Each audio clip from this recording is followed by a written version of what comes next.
उस जगह पर जहां पर पाकिस्तान ने आतंकियों को भेजकर यहां पर हमला करवाया। मेरे पीछे जो आपको पाइन ट्रीज दिखाई दे रहे हैं, इन्हीं के पीछे वो बैसरण घाटी है जहां पर पाकिस्तान के भेजे आतंकियों ने हमला किया। लेकिन इसके बाद भारत के तेवर सख्त है। भारत बड़ी कार्रवाई की बातचीत कर रहा है, तैयारियां पूरी हैं, फील्डिंग पूरी तरीके से सेट हो गई है। लेकिन भारत ने अभी धमाका नहीं किया है। असली धमाका यानी भारत का बदला भी बाकी है। लेकिन बावजूद इसके पाकिस्तान में दहशत है, पाकिस्तान में रत जगह हो रहा है। लेकिन पाकिस्तान में भी एक नई जंग शुरू हो गई है और ये नई जंग है मौलाना बनाम मुनीर की।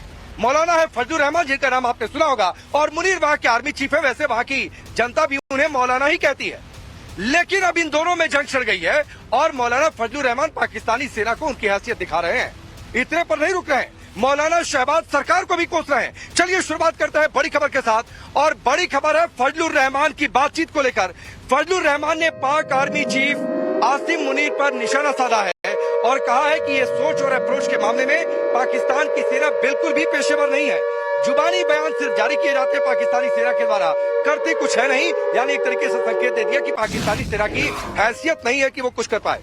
मौलाना फजलुर रहमान ने पाकिस्तानी फौज की खस्ता हालत को लेकर, पाकिस्तान की सुरक्षा को लेकर चिंता जताई। इस बात के भी संकेत है कि पाकिस्तान में वहां की फौज, वहां की आर्मी के खिलाफ असंतोष किस तरीके से बढ़ रहा है।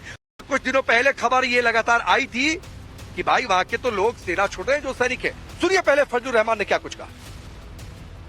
अगर हर मसले के लिए फौज के सोच या फौज की अप्रोच हो, कभी भी आप यह मसला हल नहीं कर सकेंगे जब तक कि आपके साथ पॉलिटिकल सोच ना हो, इकोनॉमिक सोच ना हो।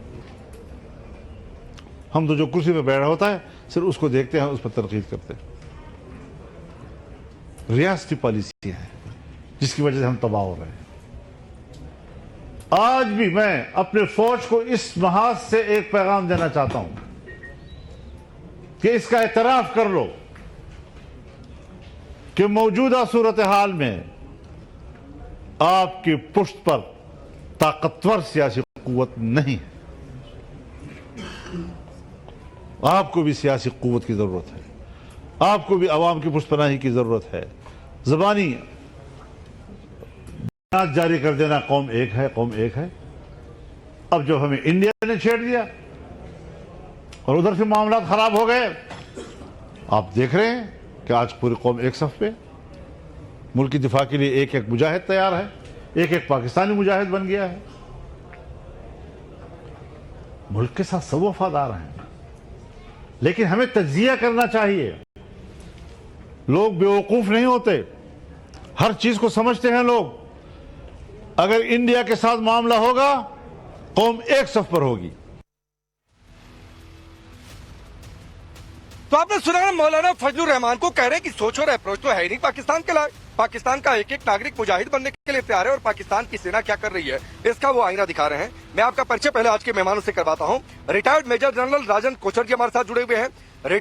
Retired major general Rajesh ji जुड़ रहे हैं और पाकिस्तान से हमारे साथ जुड़ रहे हैं मुकीम अहमद और सैयद उमर गर्दीदी हैं जो कि पाकिस्तान के पत्रकार हैं। मुकीम अहमद आपसे शुरू कर लेता हूं। ये मौलाना बनाम आर्मी चीफ कहें या मौलाना बनाम मौलाना कहें, क्योंकि आसिम मुनीर को भी तो पाकिस्तान की जनता मौलाना ही कहती है एक तरीके से। नहीं, आपने उनकी आधी बात सुनी। वो मौलाना बनाम भारत भी है। वो जो एंड पे उन्होंने कहा ना कि हम सब एक हो जाएंगे जिस वक्त कोई मुल्क पे आंच आई या कोई हमारे खिलाफ उठा।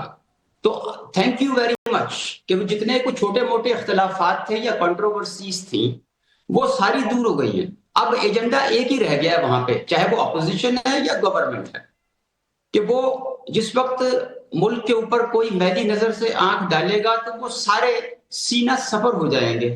तो आपने वो यूनिटी क्रिएट कर दी अपने आर्गुमेंट से, अपने एग्रेशन से, अपनी बातों से और ये वॉर मॉन्गरिंग से, कि वो सारे एक हो गए। वरना मौलाना गवर्नमेंट में नहीं है, ऑपोजिशन में है, उसके बावजूद उसने कह दिया कि जनाब हम भाई सुनिए ना, ये आंखें डालने वाला काम आप लोगों का है। ये आंखें डालने वाला काम आप लोगों का है और आपके भेजे भारत के आतंकियों ने ये जो पॉइंट ट्रीज आपको दिखाई दे रहे हैं पहलगाम में, इसके पीछे बैसरण घाटी में आंखें डाली थी तो उनकी आंखें निकालने का काम शुरू हो गया है। मेरा सवाल आप समझ नहीं पाए, दिक्कत सिर्फ यही आप लोगों के साथ है और पाकिस्तान के साथ ही दिक्कत है कि समझना चाहते नहीं है, समझकर भी नहीं समझना चाहते हैं। आपके आर्मी चीफ के पास मौलाना वाला काम है, आर्मी वाला कोई काम बचा नहीं है। वहां के सैनिक छोड़ रहे हैं, विद्रोह अलग से हुआ पड़ा हुआ है सेना में। खैबर साइड चले जाइए, पुलिस कह रही है कि जूते के नोक पर रखते हैं आपके जनरल्स को, हिम्मत है तो चले जाइए कश्मीर में। मौलाना फजलुर रहमान कह रहे हैं कि सोच और अप्रोच ही नहीं है। तो भाई जब आर्मी चीफ से मौलाना वाला काम कराएंगे, आपकी सांसद आपकी संसद में खड़े होकर कहेंगी अयोध्या के सपने देखकर कि वहां पर अजान दिलवाएंगे, तो भाई या तो अजान दिलवा लीजिए। दिक्कत यही है कि अजान दिलवाना मौलाना वाला काम वो आप आर्मी चीफ से ज्यादा करवाते हैं, और उससे अगर समय मिल जाता है तो साबुन बिचवा लेंगे, कमर्शियल एक्टिविटीज करा लेंगे। तो आर्मी चीफ वाला नहीं काम करेंगे आसिम मुनी, तो यही हालत होती है जो मौलाना फजलुर रहमान कह रहे हैं। अब आप इससे मुंह मोड़ लीजिए, वो आपकी अलग समस्या है। नहीं पांडे जी, हम मुंह नहीं मोड़ते। अब आप सुनिएगा जरा तसल्ली से। आपने वो पुलिस और केपीके में फौजी जवानों की हार्ड टॉक को सिर्फ इशारा किया है, और आप जहां खड़े हैं वो भूल जाते हैं कि बारामूला के सेक्टर में अरे इशारा थोड़े नहीं किया, ब्रिगेड ने सीधे बोला। इशारा कहा, हल्का फुल्का वर्ड मत इस्तेमाल करिए, सीधे बोला, इशारा नहीं किया है। अच्छा आपने अच्छा ये आप सुन लेना, अभी भड़क क्यों रहे यार, क्या हो गया? बारामूला सेक्टर में 12 ब्रिगेड ने 13 इन्फेंट्री रेजिमेंट पर फायरिंग की और 5 सिख फौजियों को मारा। कौन सा ज्यादा सीरियस काम है, हार्ड टॉक या फायरिंग, और वो भी अपनी फौज के ऊपर? अब आप ये बताइए कि आप उसका क्या किया आपने? कितने लोगों को पकड़ा जिन्होंने अपने ही फौजियों पे निशानाबाजी की? आप ये अरे भैया अभी आपके आर्मी चीफ की बात कर रहे हैं, तो मतलब आप मान रहे हैं राजन जी, मुकीम अहमद मान रहे हैं कि उनके आर्मी चीफ नकारा है, क्योंकि आर्मी चीफ की बातचीत नहीं करेंगे। बलूच ने 102 पाकिस्तानी सैनिकों को मार दिया, उसकी बात नहीं करेंगे। पुलिस कह रही है कि जूते के नोक के नीचे रखते हैं आपके जनरल्स को, उसकी बातचीत नहीं करेंगे। तो यही दिक्कत है, आर्मी चीफ पर भरोसा नहीं है। आर्मी चीफ को छोड़कर चाहे जो इनसे बातचीत करवा लीजिए राजन जी। वो सिख फौजियों पे भरोसा नहीं था जो उन्होंने मार दिया आपने। 5 सिख फौजियों को मारा, हाजिर सर्विस फौजियों को 3 दिन पहले, उन पे भरोसा नहीं था या वो निशानेबाजी के लिए इस्तेमाल हो रहे थे? अरे रुक जाइए मुकीम जी, रुक जाइए। आपके आर्मी चीफ की पूरी कुंडली लेकर बैठा हूं मैं, तो रुक जाइए, थोड़ा सा रुक जाइए, वरना अभी पूरी कुंडली खोलूंगा, कहा क्या नाम कैसे क्या है, तो उसका भी जवाब नहीं दे पाएंगे। तो रुक जाइए, अभी सुनिए जरा राजन जी को। कुंडली की बात कर रहे हैं आप भी पंडित। देखिए आप इसको मैं आपको एक कंपैरिजन देता हूं। आप ये छोटे मोटे इंसिडेंट जो आप बता रहे हैं ना, ये तो सब मन घड़ंत है। यहाँ पे ऐसी कोई भी इंसिडेंट नहीं हुआ है। एक पाकिस्तान की फौज और इंडिया की फौज, मैं इन दोनों का एक छोटा सा आपको कंपैरिजन देना चाहता हूं, अपने आप ही समझ जाएंगे। हमारा डिफेंस बजट 81 बिलियन डॉलर है और आपका 14 बिलियन डॉलर है। हमारे पास 4500 मेन बैटल टैंक्स हैं, आपके पास 2400। हमारे पास 600 कॉम्बैट एयरक्राफ्ट हैं, आपके पास 350। हमारे पास 17 सबमरीन्स है, आपके पास 9। हमारे पास 30 वॉरशिप है, आपके पास 11। एक मैं आपको एक कंपैरिजन देने की कोशिश कर रहा हूं। आप पाकिस्तान की फौज को भारत की फौज से कंपेयर मत कीजिए, बहुत जमीन आसमान का फर्क है। दूसरा आपको एक चीज और मैं क्लियर करना चाहता हूं, हम पाकिस्तान से लड़ाई नहीं चाह रहे हैं। हमारे, अगर आपने प्राइम मिनिस्टर की स्टेटमेंट्स को सुना है, डिफेंस मिनिस्टर की स्टेटमेंट को सुना है, we are only interested to demolish the terror infrastructure in Pakistan. Rajan ji दिक्कत सर, राजन जी एक गुजारिश है सर आपसे, गुजारिश है ना कि आप कह रहे हैं कि पाकिस्तान से नहीं लड़ना है, लेकिन दिक्कत है कि जो मुल्क ये जानता हो कि हम आतंकियों के अलावा कुछ काम करते नहीं है उनको ट्रेनिंग देने के अलावा, तो वो तो यही मानेंगे कि हम आतंक के खिलाफ जंग कह रहे हैं। वो मान रहे हैं कि पाकिस्तान के खिलाफ जंग, क्योंकि वो मानते हैं कि पाकिस्तान आतंकी मुल्क है। That is only a bloody terror मुल्क कंट्री। तो सिर्फ ये बातचीत है। चलिए एक बड़ी खबर है, एक और फजलुर रहमान का बयान आपको सुनवाते हैं। वही पाकिस्तानी मौलाना है जिन्होंने ये दावा किया था कि कभी पाकिस्तान के 4 टुकड़े हो सकते हैं। वो आप कह रहे हैं कि आर्मी की अप्रोच और सोच ठीक नहीं है।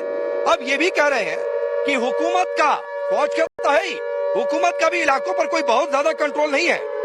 और भारत पर पाकिस्तान से जुबानी हमलों की बातचीत आती है, तब इस मौलाना ने न सिर्फ 5 पाकिस्तानी फौज बल्कि हुकूमत में जो बैठे लोग हैं उन पर भी निशाना साधा है। बड़ी खबर यह है कि ये कहा है मौलाना फजलुर रहमान ने कि पाकिस्तान सरकार की जो सोच है, यानी शहबाज सरकार की जो सोच है, वो गुलामी वाली सोच है, डिप्लोमेटिक सोच जीरो है। ये हाल है। वहां की सरकार सिर्फ मीडिया में माहौल बना रही है और इससे कुछ नहीं होने वाला है। सुनिए जरा। सरहदें रोक दी हैं, हजारों गाड़ियां माल ली हुई उधर खड़ी हैं, हजारों इधर खड़ी हैं, अवाम का माल तबाह बर्बाद हो रहा है, सरहद पर वहां टेंशन पैदा कर दी गई है। ये वो गलत पॉलिसियां कि मैं समझता हूं कि हमारी रियासती कुव्वतें या तो सफारती जहन के साथ गुलाम हैं या फिर उनकी सफारती जहनीत सिफर है, उनको सोचने की सलाहियत नहीं है। सोच समझ कर मौक़िफ़ इख्तियार किया जाए। प्रोपेगेंडे से कुछ नहीं बनता। मीडिया के जरिए दबाव डालो हमारे ऊपर, नहीं, इससे कुछ नहीं होगा। हम अब इतने छोटे बच्चे नहीं हैं कि आप मीडिया पर एक फजा बनाने की कोशिश करें और हम उससे मरूब हो जाएं। हम आपसे बेहतर सोचते हैं, हमारी अप्रोच आपसे बेहतर है। अरे गर्देजी जी, अब तो मौलाना फजलुर रहमान भी कह रहे हैं कि ये सिर्फ गरजने वाले बादल बरसते नहीं हैं। रात को 2 बजे बयान जारी करना हो, पीसी करना हो, पीसी में कोई पत्रकार पूछते पीएम कहाँ है तो जवाब नहीं है, तो सिर्फ प्रेस कॉन्फ्रेंसेस करनी है, बयान जारी कर रहे हैं, सिर्फ गरजना है। ये तो हकीकत है। बहुत शुक्रिया। सबसे पहले जैसे आपने बात की मौलाना फजलुर रहमान जो कि पाकिस्तान के एक बहुत सीनियर और दूरंदेश पॉलिटिकल और एक बड़ी पार्टी के सरबराह हैं। मौलाना फजलुर रहमान के बयान का एक हिस्सा तो आपने ले लिया कि ताकतवर सियासी कुव्वत आपके साथ नहीं है। मौलाना फजलुर रहमान का इशारा हुकूमत के लिए इस बात का था कि इस वक्त जो पाकिस्तान तहरीक इंसाफ के फाउंडर में चेयरमैन और साबिक वज़ीर-ए-आज़म इमरान अहमद खान नियाज़ी, जिन्होंने 2019 में भारत को फौरी तौर पर रिटेलिएट करके अभिनंदन को चाय पिला के वापस भेजा था, तो उनका इशारा उस तरफ था कि इस वक्त आपने उनको जेल में बंद करके रखा हुआ है। कौम जो उनकी एक बहुत बड़ी तादाद है जो कि पाकिस्तान की इमरान खान के साथ है, और वो ये समझती है कि इमरान खान एक बेहतर अंदाज में हिंदुस्तान को मजा चखा सकते हैं, और ये हकीकत भी है। तो इस चीज को लेके मौलाना ने कहा है कि आप सबसे पहले पाकिस्तान के अंदर इस वक्त मौजूदा माहौल में ये पॉलिटिकल इन्फ्लुएंस किया है, इसको खत्म किया जाए।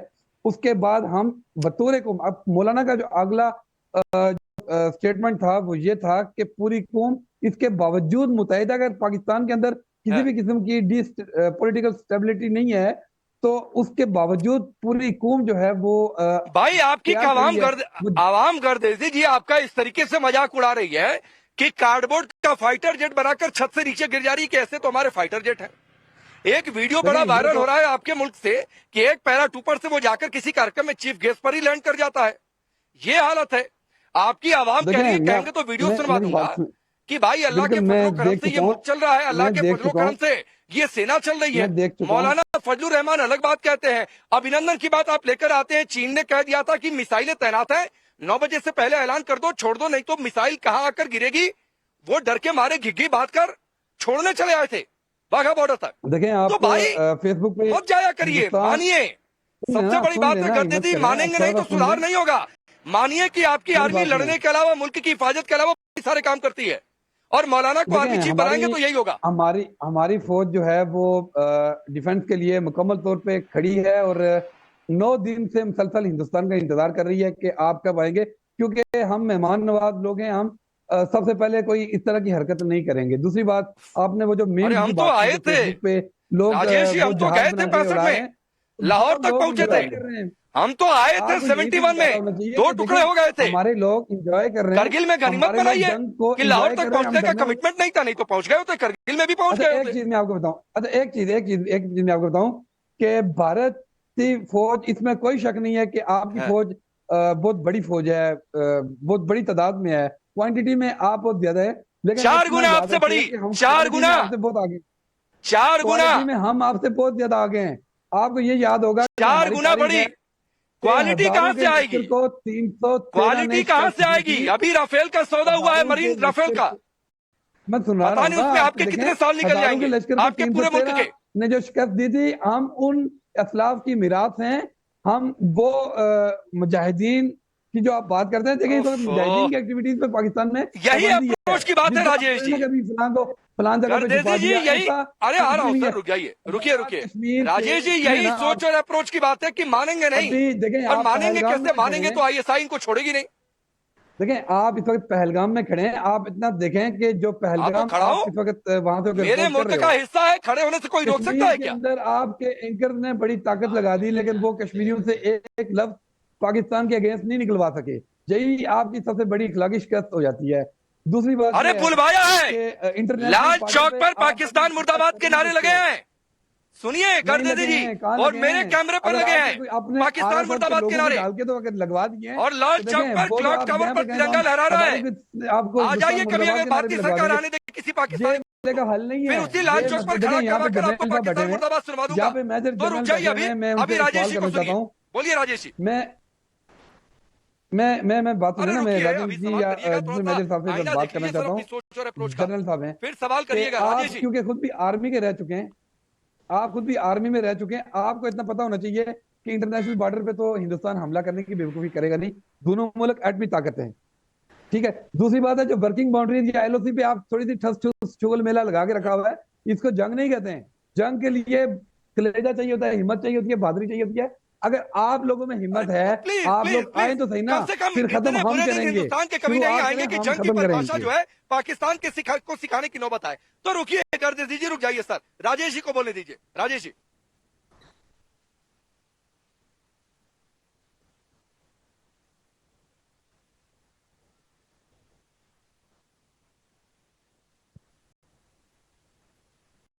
मेजर जनरल राजेश जी, आवाज आ रही है आपको?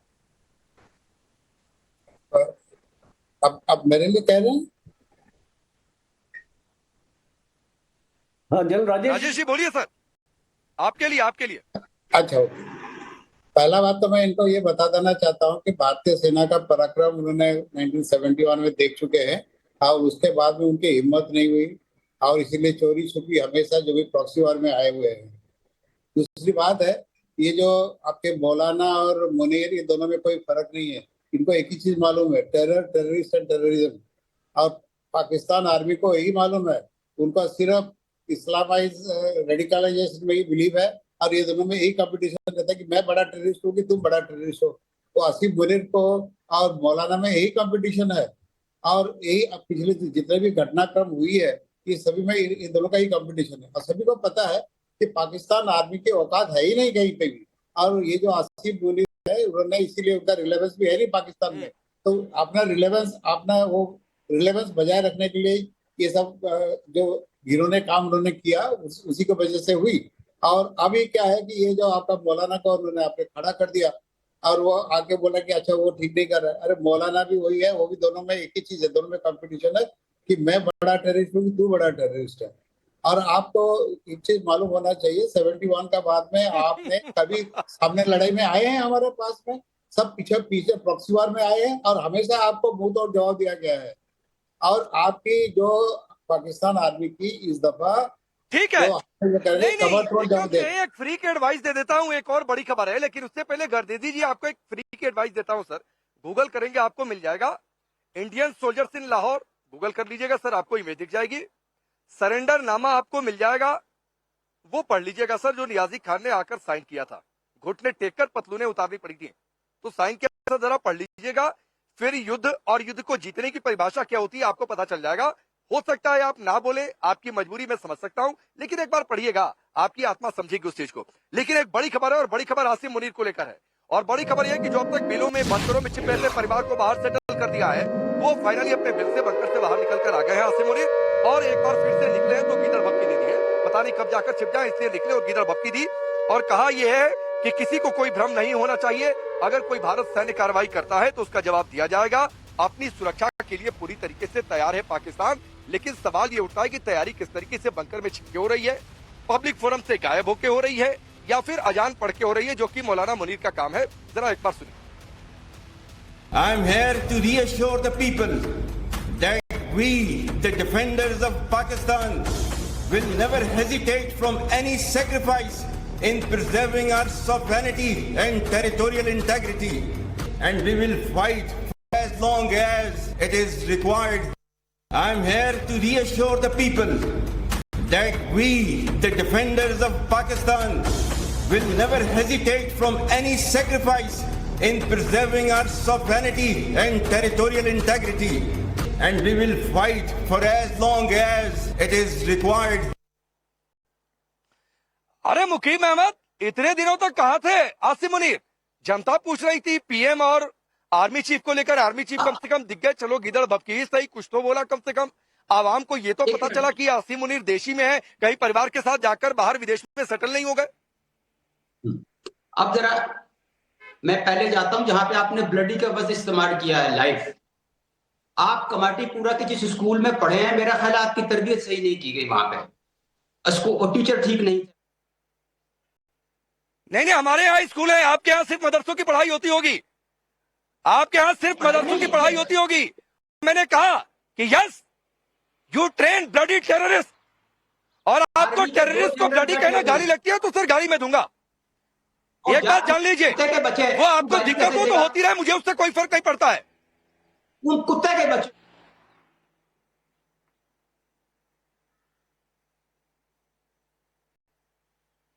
ठीक है मुकीम, रुक जाओ भाई, पर्सनल हो जाते हो बहुत जल्दी।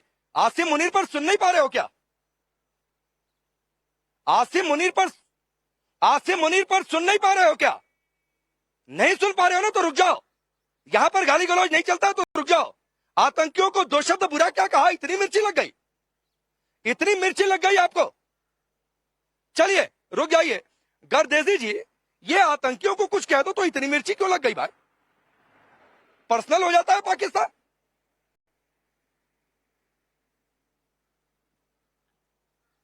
डर, वो टीआरएफ के द रेजिस्टेंस फ्रंट के नाम से वो अपने आप को आइडेंटिफाई करता है, और इसीलिए वो एक स्टेटमेंट देता है कि यूनाइटेड नेशन सिक्योरिटी काउंसिल की जो स्टेटमेंट है, हमने टीआरएफ का नाम उसमें से हटवाया है।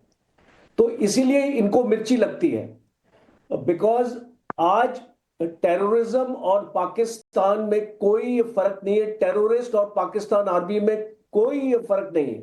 और जल्दी हम आपको सबूत भी देंगे। ये बोलते हैं ना, सबूत दो सबूत दो सबूत दो। बहुत जल्दी एनआईए बहुत क्लोज आ चुका है अपने इन्वेस्टिगेशन के ऊपर, और आपको सबूत दिया जाएगा कि ठीक है। लेकिन मैं उमर गर्देजी से एक बात पूछना चाहता हूं, उमर गर्देजी से पूछना चाहता हूं। मैं सर आ रहा हूं। उमर गर्देजी, मैंने कुछ कहा आतंकियों के लिए कहा, पर्सनल क्यों ले गए मुकीम अहमद? देखिए, मैं एक जहाँ पे बात करूंगा और फिर मैं मेजर जनरल जो दोनों हमारे बैठे में, मैं इनसे भी एक सवाल पूछूंगा। सबसे पहले तो आपने आतंक की बात की, तो देखें, आतंक का किसी भी धर्म के साथ कोई संकेत नहीं है, कोई तलक नहीं है। दहशतगर्दी का कोई मजहब नहीं होता, दहशतगर्द का कोई मजहब नहीं होता है, ना वो मुस्लिम होता है, ना वो हिंदू होता है, ना ईसाई होता है, ना वो किसी और मजहब से तलक रखता है। दूसरी बात, मैं यहाँ पे पूछना चाहता हूँ कि आपके जो नादरन कमांडर थे जनरल एमपी कुमार को क्यों निकाला? दूसरा सवाल मेरा यह है कि भारतीय एयर मार्शल एसपी धारकर को बरतरफ क्यों किया गया, ये आप मुझे बता दें। और आर्मी चीफ की कुंडली में आपको बताना चाहता हूँ कि आर्मी चीफ ये इससे पहले जितने भी आर्मी चीफ रहे हैं, रुक जाइए, दिक्कत वही है। आपसे मेरा ये सवाल ये था, फिर गर्देजी जी, मेरा सवाल ये था कि मुकीम अहमद, मैंने आतंकियों को कुछ बुरा भला कह दिया तो वो भाई पर्सनल क्यों लेकर चले गए? इस पर आप बोलना ही नहीं चाहते हैं। आसिम मुनीर की खबर दिखाकर उस पर रिएक्शन पूछ लिया, कहां से निकल कर चले आए, बोलना ही नहीं चाहते हैं। खौफ है। आप आतंक की बात करते हो, आरएसएस को क्यों नहीं बोलते हो? आरएसएस की आतंक पे आप क्यों खामोश हो, जो हिंदुस्तान में मुसलमानों के गले काट रहा है, जो कश्मीर में 90 से लेके आज तक उसने जो, अरे भाई छोड़िए ना, जाकर अपने हिंदुओं की बात करिए। आपके आर्मी चीफ ये कहते हैं कि टू नेशन की थ्योरी की नींव इसलिए पड़ी क्योंकि हिंदू मुस्लिम अलग अलग हैं। कभी दो शब्द ये नहीं सोचा कि आपके यहाँ रहने वाले जो थोड़े बहुत हिंदू हैं गिनती में, उनके जहन में क्या बीत रही होगी? तो सर ये लेक्चर वाली बातें मत क्या करिए। चलिए, बड़ी खबर है बिलावल भुट्टो को लेकर, और बड़ी खबर ये है कि एक इंटरव्यू में ये कहा कि मैं रैली में था, और रैली में था तो पब्लिक की भावनाएं कही थी, इसलिए बोल दिया था खून की नदियां।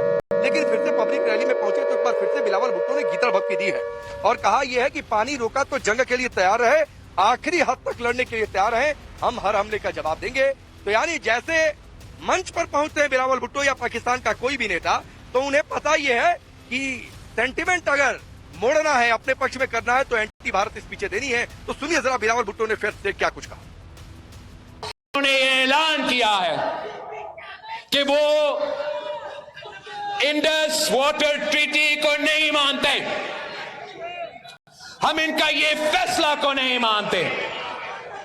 हमने सखर में उनको पहले कहा था, इनको ये समझ होना चाहिए कि पाकिस्तान एक पुरअमन मुल्क है, इस्लाम पुरअमन दीन है। हम जंग नहीं चाहते, मगर जो हमारा सिंधु पे हमला करे वो जंग का तैयारी नहीं करे। वजीर ठीक है, ठीक है, ठीक है। गर्देजी जी 20 सेकंड। क्या पब्लिक का सेंटिमेंट हासिल करना है तो एंटी भारत स्पीचें मार देंगे, ये कर देंगे, वो कर देंगे, इसके अलावा कुछ मंच पर नहीं होता है? क्योंकि बिलावल भुट्टो तो स्वीकार कर चुके हैं कि पब्लिक पर थे, मंच पर थे, इसलिए तक खून की बात बोली थी एक दूसरे टीवी इंटरव्यू में। आप ही के सवाल का जवाब देता हूं कि इस वक्त जो पहलगाम पे जो फॉल्स फ्लैग ऑपरेशन भारत ने करवाया है, वो नरेंद्र मोदी ने इंतखाबात के फायदे के लिए ही करवाया है, जैसे महाराष्ट्र की बात है। तो बिलावल जो बात कह रहे हैं, बिलावल ने पूरे खून की तर्जमानी की है। बिलावल आपको ये वार्निंग दे रहा है कि अगर तो आप आओगे तो इंशाल्लाह खत्म हम करेंगे। नहीं, ऐसे नहीं होता है ना गर्देजी। ये फॉल्स फ्लैग ऑपरेशन आप लोग करते हैं, ये पाकिस्तान की स्टेट पॉलिसी का हिस्सा है। गनीमत मनाइए सर कि हिंदुस्तान फॉल्स फ्लैग ऑपरेशन नहीं करता है, वरना आपके पाकिस्तान अभी बांग्लादेश नहीं होता, 4 टुकड़े हो गए होते कम से कम आपके पाकिस्तान के। अगर इस तरीके का ऑपरेशन करने पर उतर जाए, करना कुछ ज्यादा नहीं है। राजेश पादी जी, भागते क्यों है? राजेश जी, ज्यादा कुछ करना नहीं पड़ेगा हिंदुस्तान को अगर पाकिस्तान के रास्ते पर चले गए तो, लेकिन हम चलना नहीं चाहते। भारत भागता क्यों है?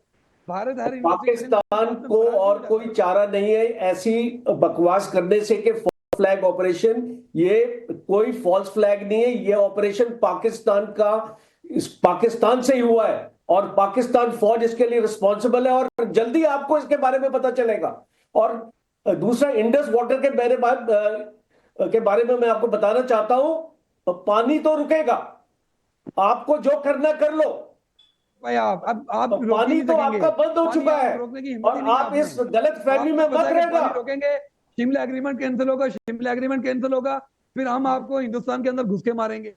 हमारे लिए बहुत अच्छा है, हम घुस के मारेंगे। अरे तो चाहिए किसको था? शिमला एग्रीमेंट चाहिए किसको था?